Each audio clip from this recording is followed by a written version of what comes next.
Margaret Maggie Lowell settled into her creaking rocker on the faded front porch, a quilt draped over her shoulders. At 79, she had once eagerly anticipated these late August evenings when her children would climb the steps with laughter echoing across the yard, but not this year. On Father's Day, she received a curt group text from Daniel, Patricia, and Edward. "Sorry, Mom, lots going on. Maybe next summer." No phone calls, no "we miss you," nothing. The porch board sagged under her feet as she rocked, inhaling the scent of drying hay mingled with honeysuckle. Beyond the driveway, the cornfields rustled like low ocean waves. She closed her eyes and recalled summer afternoons. Daniel and Patricia racing tricycles under the old sycamore tree. Edward chasing fireflies at dusk, his laughter bright and unself-conscious. Her husband Robert once played slow tunes on his harmonica, teaching his grandchildren the blues. All those summertime echoes now felt distant, like old photographs left to fade.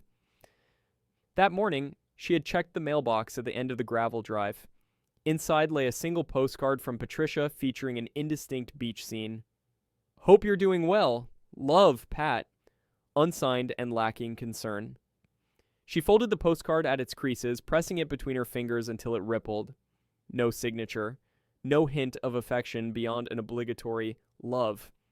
In the kitchen, she set it aside on a stack of unopened letters, utility bills, and political pamphlets, then drew a slow breath, trying to steady the ache in her chest. Blue, her gray tabby cat, jumped onto her lap and nuzzled her hand. Maggie stroked the cat's soft fur, letting the purring remain the only warmth in her world. She reached out to lift the faded "Welcome Home" banner draped over the porch column. Letters cracked and curling, and folded it neatly. She hung it inside the bedroom, as if preserving a relic from another life. As the sun dipped behind the corn-lined horizon, insects began their evening chorus. The sky blazed with streaks of pink and gold, but Maggie's heart felt like lead. She poured a cup of chamomile tea and sipped slowly, each swallow cool on her tongue. She whispered into the quiet, "They'll come home soon, right?" The only answer was the rustle of leaves, as though the sycamore tree itself shrugged in indifference. In that moment, something within her stiffened. If her children would not return, she needed to reclaim her own life, on her own terms. Early September brought a brisk breeze that rattled the silver maple leaves across Maggie's yard. Her 80th birthday loomed in 2 days, a milestone that once would have brought a flurry of calls, cards, and promises of a family gathering. This year, she felt no eagerness.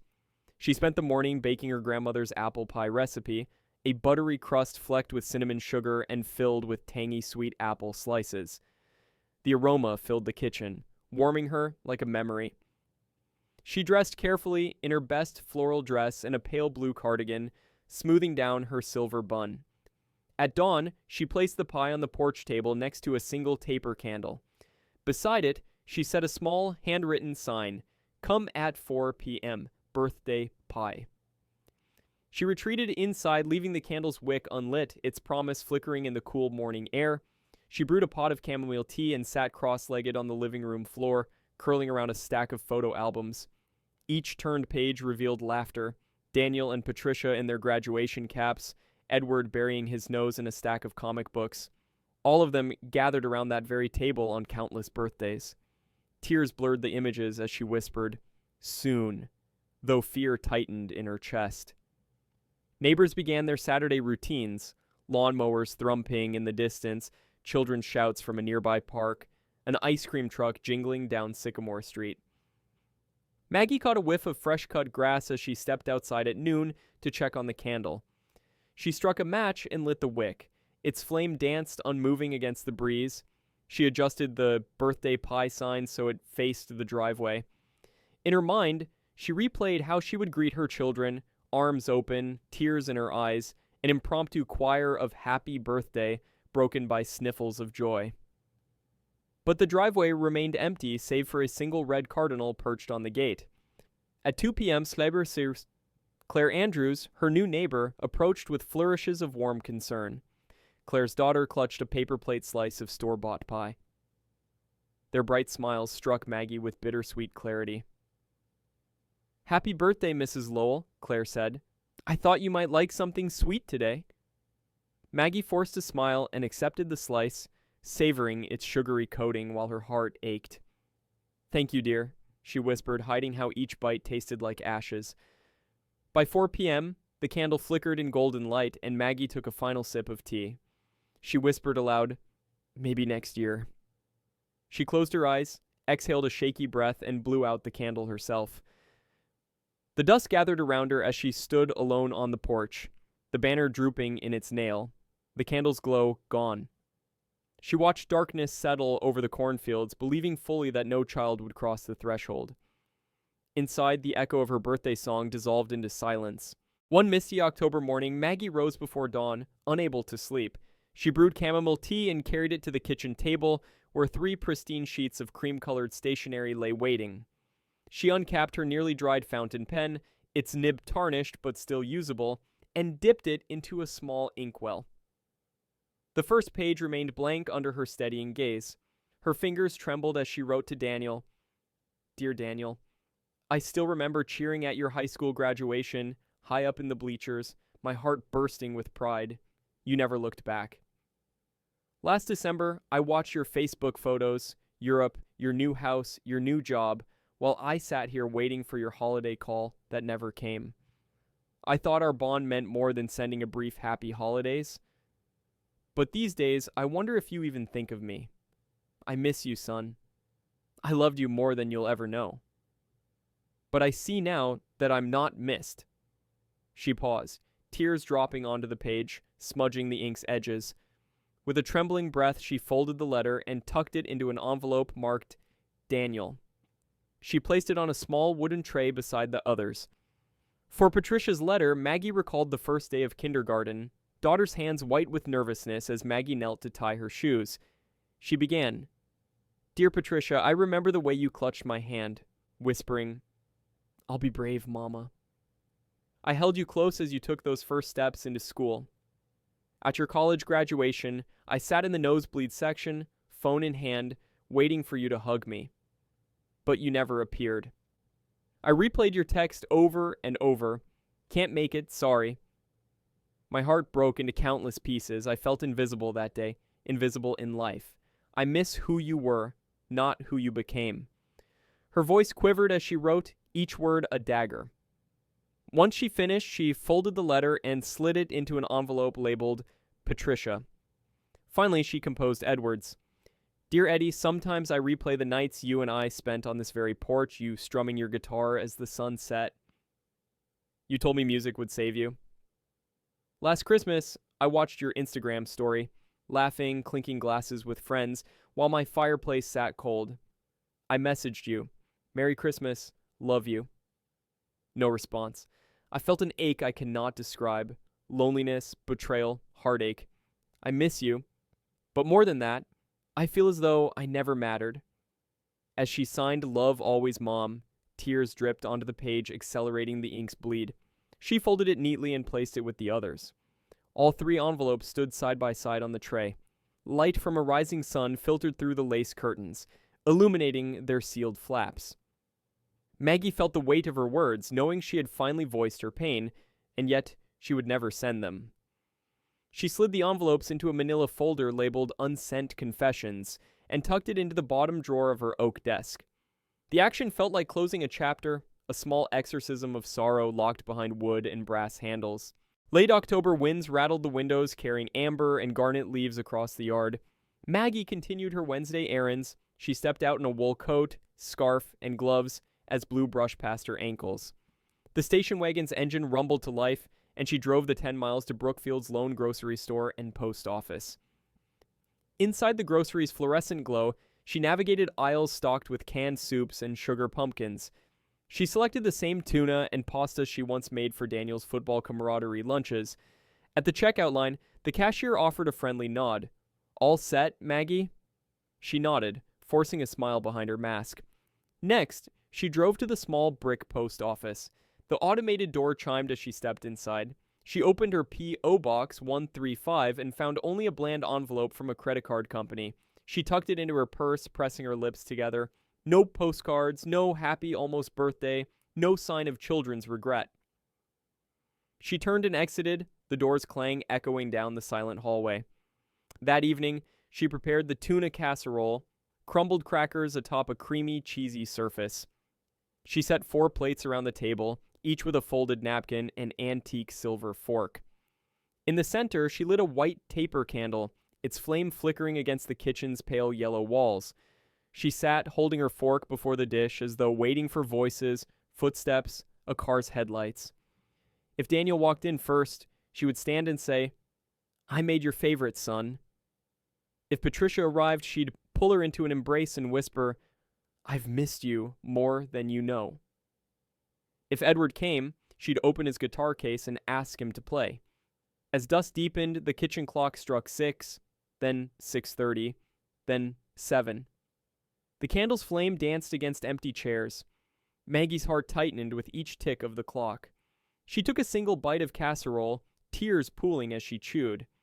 She lowered her fork when the candle's wick collapsed into its holder, snuffing out the single source of light in a house full of shadows. She rose, washed the dishes with trembling hands, and stacked them in the dish rack. In the quiet hum of the dishwasher-heated coils, she heard her own heartbeat, strong and defiant. She ripped the welcome home banner from its nail and folded it into a neat square. Tomorrow, she would remove the nails altogether. As she climbed the staircase, she whispered, "One day, you'll wonder where I went." November's chill arrived with early frost on the windows. That Saturday, Maggie climbed the narrow attic stairs, leaving behind the lingering scent of cinnamon in the kitchen. She flipped the switch, and a single bulb cast a haze of yellow light. Rows of cardboard boxes lined the slanted rafters, each labeled in her neat cursive from years past. Baby clothes, Daniel's trophies, Pat's school art, Edward's music sheets, Christmas decorations. She paused, gathering her resolve, and began unloading them one by one. The first box, baby clothes. Maggie inhaled deeply as she lifted a tiny onesie embroidered with pastel flowers. She held it to her chest, recalling how she dressed Patricia in it for her first photo. She gently folded each baby garment, knit booties, a tiny bonnet, and placed them into a smaller keepsake box. At the bottom, she discovered a faded ribbon from the county fair, reading "Best Newborn Smile," which she tucked into her cardigan pocket. Next, Daniel's trophies. She extracted a tarnished football trophy and ran her fingers over the engraved letters, "Pop Warner League MVP, 1968. She dissolved in tears, remembering how proud he had looked as he hoisted it above his head. She retired the trophy to the donate box, adding a note, "For Local Youth League." She folded his letterman's jacket, still bearing a frayed L on the breast, slipped it into her top dresser drawer, deciding that if Daniel ever came looking, the jacket would be waiting for him. The box labeled Pat's school art yielded finger-painted masterpieces, glitter-glued paper plates, and a wooden plaque painted "World's Best Daughter." She reverently preserved one third-grade clay butterfly in the keepsake box. The rest, colorful sketches and school report cards, went into the donate pile for a local elementary art program. She wiped dust from her hands and inhaled the faint scent of chalk and crayons that lingered from those childhood days. Finally, Edward's music sheets. She found scrawled jazz riffs and a composition titled "Spring in Iowa" that she once framed. She left that single frame sheet in the keepsake box and marked the rest for music school donation. She stroked the edge of the frame, recalling how Edward's tiny fingers first pressed piano keys under her patient guidance.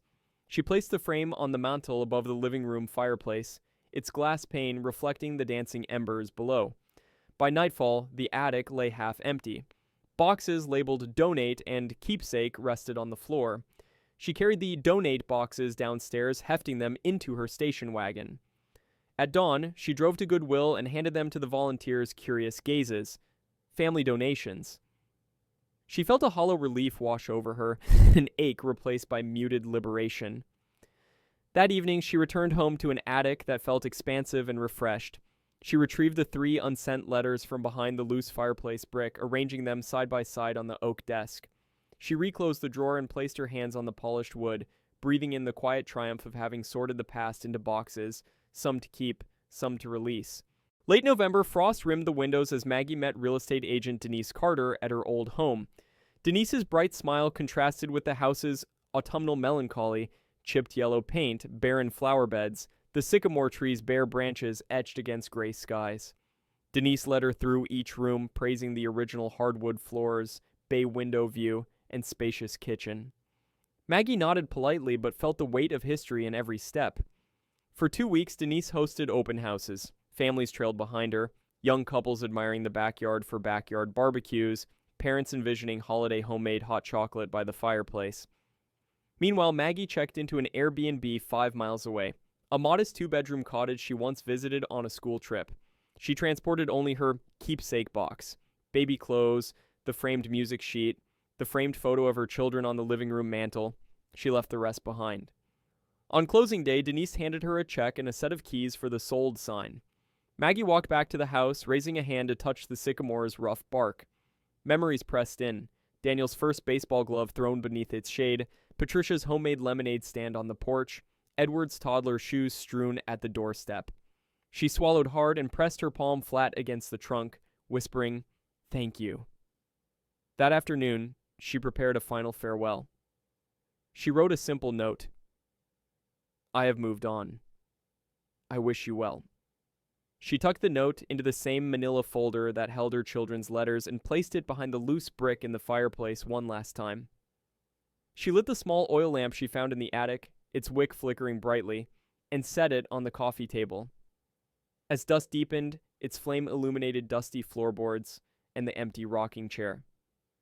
She watched the lamp gutter and go out.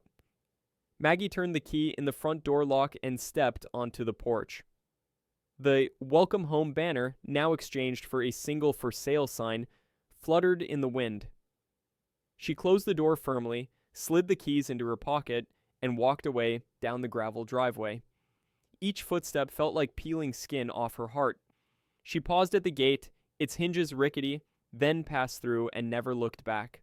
At dawn the next morning, Maggie's old station wagon rolled onto the highway under a pale pink sunrise. She held an unfolded road atlas, and inside the glove compartment lay a torn page marked Vermont Points of Interest. She clicked the heater to low, letting warmth chase away the November chill creeping through her coat. She pressed her knuckles to her lips, mouthing the words she'd longed to speak. "I am enough." The miles stretched endlessly across Iowa's rolling plains, fields of harvested corn stubble beneath leaden skies. On impulse, she exited at Boone and slipped into a roadside diner named Sue's Cafe, the neon sign flickering like a heartbeat in twilight. Inside, linoleum tiles glimmered under harsh fluorescent lights. She settled into a vinyl booth, and a waitress named Rita immediately poured her a cup of black coffee. "Where you headed, hun?" Rita asked, flipping a hair-tied bun. Maggie blinked, smoothing her scarf.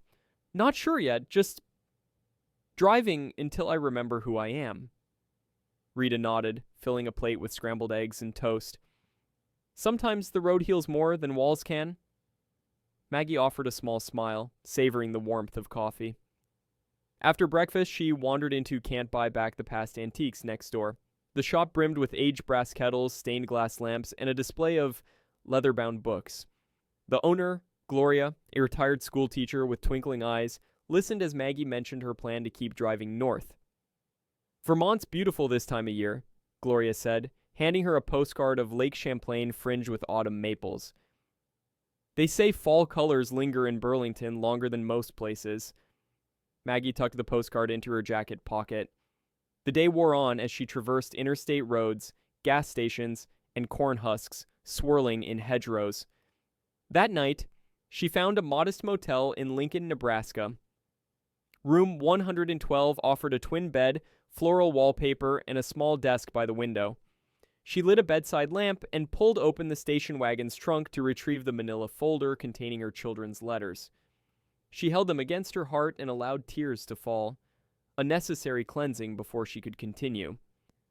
She laid the letters behind the nightstand drawer, each sealed flap facing out. The act felt holy, lock and key on her pain. She slid under the thin blanket and closed her eyes, letting new roads map out a future she had only begun to imagine. December's first snow dusted the rooftops as Maggie drove out of Lincoln at dawn. Each flake settled on the windshield like a whispered promise of transformation. She navigated toward Aurora, Nebraska, a small farming town known for its historic Victorian inns. At the Aurora Inn, she parked and approached the front door, her breath visible in the frozen air. Inside, she found a parlor warmed by a crackling hearth and the scent of pine garlands. The innkeeper, Mrs. Gray, sized up Maggie with a discerning gaze. "We always need staff to help with winter storms, snow shoveling, cleaning guest rooms, serving tea. If you stay in our cottage, you work." Maggie hesitated, then nodded. "I'd like that." Mrs. Gray handed her a simple name tag, Evelyn Hart. In that moment, Maggie felt her old identity slipping away. She moved into a small second-floor room with lace curtains and a view of snow-laden streets. Each morning at dawn, she shoveled walkways, clearing thick drifts for guests. By midday, she polished old pine floors and served steaming cocoa sprinkled with cinnamon. She traded pat beverages of thanks for warm smiles, and in person, she learned to introduce herself as Evelyn. No one asked about Margaret Lowell. In the evenings, she knitted a wool scarf by the lobby's fireplace, each stitch weaving warmth into her life. She made friends with the Millers, an elderly couple who stayed every winter. They taught her how to use a small wood-burning stove inside the cottage to keep herself warm. Under Burlington's winter moon, the stars felt closer, and the hush of snow offered a healing stillness. At night, she pressed the 3 letters under her pillow, sometimes drawn to retrieve one, and read the lines, feeling both grief and relief. She refused to call her old phone number, which she'd disconnected when she sold the house. Instead, she purchased a prepaid phone under the name Evelyn Hart with a Minnesota area code, a token of final severance. As the days passed, Aurora began to feel like home, anonymous, supportive, and safe from old disappointments. January's bitter winds raged outside, but inside the Aurora Inn, the hearth glowed with steady warmth. Evelyn, formerly Maggie, continued her daily routine: dawn's shovel duty, midday floor polishing, dusk steaming cocoa service. She welcomed the repetition. Each shovel of snow felt like clearing away memory's frost. She moved with quiet purpose, pronouncing Evelyn Hart slowly whenever an introduction was needed. One afternoon, a single letter appeared in the inn staff mail slot. The handwriting was clumsy, addressed to Margaret Lowell, Sycamore Street, Bloomfield, Iowa. The return address was smudged. Evelyn carried it to her room after closing time and lay it on the maple dresser. Her pulse quickened as she read, "Mom, we saw the house on the news, haunted home in Iowa. People claim they see you there by candlelight. We tried calling. We worry. Please call us. Daniel, Patricia, Edward." She closed her eyes, remembering how their silence had cut deeper than any actual blow. She retrieved a blank card and wrote, "Dear children, I am safe and warm here. I made a choice for my peace. I ask that you not search. I found myself in the quiet. Mom." She slid the card into an unmarked envelope and placed it in the inn's outgoing mail bin, knowing it would return as undeliverable. But sending it symbolized her final closure. She watched the envelope vanish, feeling neither guilt nor triumph, only a calm certainty. She no longer needed their permissions to live. Late February's snowstorm blanketed Bloomfield in white. One March evening, a local news segment aired Bloomfield's abandoned legacy, the Lowell home, a twilight shot of the yellow clapboard house dark and shuttered. The anchor's voice quivered. "Residents claim to see a single candle flickering in the window some nights, though the home has no occupants." In Aurora's cozy parlor, Evelyn watched that report on her laptop. She focused on the house's silhouette, roof sagging, curtains drawn, the sycamore's bare branches framing the frame. She felt her pulse flutter, a mix of sorrow and longing. Memories pressed in. Daniel's first baseball game, Patricia's art shows, Edward's music recitals, all once anchored in that home. She rose and announced quietly, "I need to go." She booked a Greyhound ticket to Des Moines, then a late bus to Bloomfield. The journey took 2 days of frosted highways and wind-whipped plains. She arrived at dusk, stepping off the bus into icy wind. She stared at the darkened house, windows glazed over, front gate ajar. She slipped behind the gate and walked the path to the porch. Each step brought uncanny echoes. A rustle, a creak, the faint scent of mothballs. She stepped inside, the front door swinging wide at her touch. Dust motes drifted in the lamp's glow as she made her way to the living room. She lifted an old oil lamp from a side table and lit its wick. The oscillator of that small flame revealed peeling wallpaper, a mantel littered with broken picture frames, and the empty rocking chair once cradling grandchildren. She traced her hand over the mantel's edge, now coated in dust and time. She climbed the stairs to the attic, where she retrieved the 3 envelopes from behind the loose fireplace brick. She sat on the floor and read them once more, tears falling as the candle's light flickered across the words. Each letter was a painful monument to a love unreturned. She returned downstairs, extinguished the oil lamp, and left the house through the back door. The lamp's glow was swallowed by night, leaving the house truly dark. No flickers, no ghosts. She stepped onto the snow-packed ground, listening to silence swirl around her like a soft hymn. She walked away from the old home, each step muffled by fresh snow, until the house and its candlelit specter faded behind her.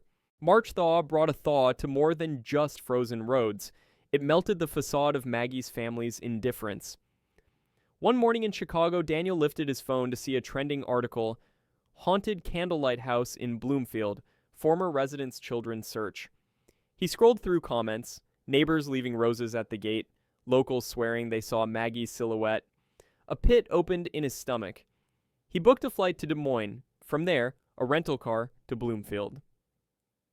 In New York, Patricia paused her lesson to stare at her tablet. Ex-resident leaps from memory. Letters in Iowa exhibition. She recognized Miriam Lawson's byline, the granddaughter of her mother's former neighbor. Guilt burned in her chest as she read about an art exhibit featuring anonymous letters exposing a mother's heartbreak. She phoned Daniel, voice cracking. I think we made a terrible mistake." In Burlington, Edward's morning coffee tasted metallic as he saw social media tags. # Margaret Lowell, # Bloomfield Mystery. Friends messaged, "Do you know your mother's missing?" He sank to his knees, heart pounding. He called Patricia, then Daniel. They agreed to rendezvous at Bloomfield. 2 days later, they converged at the Meadow Inn, the lone motel across from Bloomfield High. Daniel's jaw was rigid. Patricia's eyes were puffy from crying. Edward's shoulders sagged. They drove in silence toward Sycamore Street. The yellow house loomed at dusk, window shutters closed, guttering icicles still hanging. They shouldered through the gate and stood timidly on the porch, dust swirling under their feet. Inside, they discovered the letters behind the loose fireplace brick, still sealed. Daniel's voice trembled, reading the first. "I am not missed." Patricia sank to the floor, clutching Edward's arm. Edward's tears fell onto the aging wood as he traced his mother's cursive. "I felt invisible." Guilt and sorrow fused in their chests, understandable only by those feeling lost too late. April sunlight filtered through gallery windows as townspeople and art aficionados gathered for Letters of Home, an exhibit curated by Jocelyn Hayes. The gallery lobby was hushed, chairs lined in a single arc facing 3 framed letters under glass, each illuminated by a narrow beam of light. "Dear Daniel, I miss you, son, but I see now I am not missed. Dear Patricia, I felt invisible that day you never took my hand in the graduation crowd. Dear Edward, I watched your Christmas party on my screen, alone." Underneath, sepia photographs depicted an empty porch, a dust-stained rocking chair, and the darkened interior of a once cherished home. Townsfolk whispered, "Her pain was in every stroke of that pen." Daniel, Patricia, and Edward entered quietly, hearts pounding as they locked eyes with each confession. Tears streaked their cheeks. Volunteers guided visitors past the display. Some left white roses at the gallery's entrance. Others murmured, "Such honesty." Jocelyn read aloud Maggie's refrain, "If you will not return to a life where love felt conditional, I will go without you." The siblings collapsed into each other, the weight of their negligence laid bare under public scrutiny. Daniel placed his palm on the glass, as though stepping into his mother's grief. Patricia's sobs echoed in the silent hall. Edward rocked on his heels, anguish etched on his face. A local reporter captured footage. 3 adult children, once proud of their mother, now stand humbled before her unmailed confessions. Bloomfield's community will long remember these letters as a testament to love's fragility. As the exhibit closed, Jocelyn announced that the letters would be preserved in the town's museum archives, an enduring tribute to a mother's voice that rang louder in her absence than her presence. May's gentle warmth returned to Bloomfield, painting Sycamore Street in soft pastels. The yellow house stood undisturbed, its windows shuttered, front gate locked. Locals continued to leave white roses on the sleepy sidewalk, a quiet vigil to the woman who once lived there. Daniel knelt beneath the sycamore, placing wild daisies at the tree's roots. He traced the carved initials D+P 1967 and whispered, "I'm sorry, Mom." Patricia stood on the porch's threshold, her hand lingering on the doorknob. She pressed her palm against the peeling yellow paint, feeling its cool, rough texture. She closed her eyes, imagining her mother's presence behind the walls. Edward rested a guitar case against the gatepost and strummed a single chord, one that once lulled his mother to sleep. His notes echoed in the hush of mid-May. They shared a silent moment, three siblings united by remorse. On a nearby bench, a stranger's reflection shimmered through glass. Jocelyn Hayes pausing as she visited the house, camera in hand. She found peace, Jocelyn murmured to herself, in the silence she chose. Meanwhile, in Burlington, Vermont, Evelyn Hart awoke in her small lakeside apartment to the soft cries of loons echoing across Lake Champlain. Through her window, she saw spring blossoms painting the hillside fields, tulips and daffodils peeking through fresh green grass.